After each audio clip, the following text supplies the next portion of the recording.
Climate change is taking a toll on the $20 billion ski industry. How resorts are adjus. Snow sport seasons are getting shorter, due to warmer temperatures. That is already heavy. Vail Resorts, the largest player in the U.S. ski field, reported better than expected quarterly earnings in its latest report but had to lower its full-year guidance because of a weak start to the season. The company said the amount of snow in the West has seen an average drop of 41% since the early 1980s, according to research. As a result, snow sports tourism contributes about $20 billion to the U.S. economy each year, according to researchers at the University of New Hampshire and Colorado State University. The bulk of that spent. Vail Resorts operates 15 mountain resorts across the U.S., Canada and Australia. It also owns Luckthar. In 2017, CATS announced a commitment to using 100% renewable energy.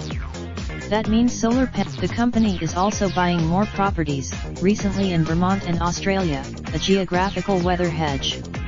By diversifying, Vail Resorts also introduced a season lift pass that works at all of the company's properties but must be purchased before the season starts. The epic anything.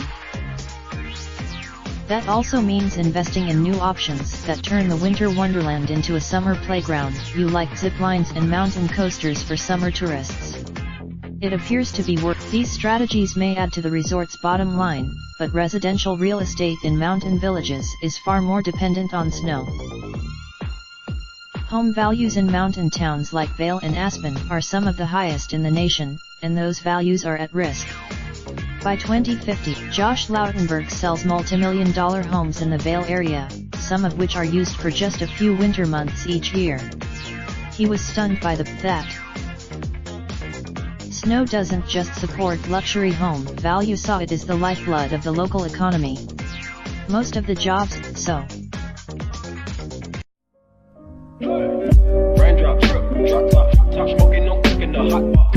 Fucking on your bitch, yeah, that. Looking up, open the park, pot.